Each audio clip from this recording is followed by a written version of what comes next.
বিয়ে করবে আমাকে? উত্তরে সে বলেছিল, নিজের চেহারা দেখেছিস আয়নায়? আমি হলাম এই কলেজের সব থেকে সুন্দর ছেলে। আমার পিছে কত মেয়ে ঘুরে জানিস, কাউকে পাত্তাও দেই না। আর বিয়ে করব তোকে? দেখ, তোকে যে বান্ধবী বানিয়ে সাথে রেখেছি, এটাই তোর ভাগ্য। বাচ্চা মেয়ে একটা।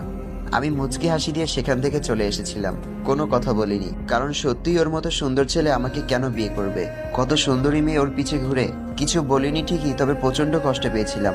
বুকের ভেতরটা যেন খা খা করছিল। বাসায় এসে দরজা বন্ধ করে সেদিন সত্যি আয়নায় নিজেকে অনেকক্ষণ দেখেছিলাম আর কেঁদেছিলাম। আর ভেবেছিলাম, কালো হয়ে জন্মানো কি পাপ? আমি এমনিতে তেমন সাজগোজ করতাম না, পার্লারে যাইনি কখনো। বাবা বলে আমার চেহারা নাকি খুব মায়াবী। এই কথাটা যখন শুনি তখন আমার ভীষণ হাসি পায়। যে ছেলেটাকে বিয়ের কথা বলেছিলাম সে আমার থেকে বেশ বড়। সে যখন অনার্স তৃতীয় বর্ষে, আমি তখন কেবল ইন্টার প্রথম বর্ষের ছাত্রী।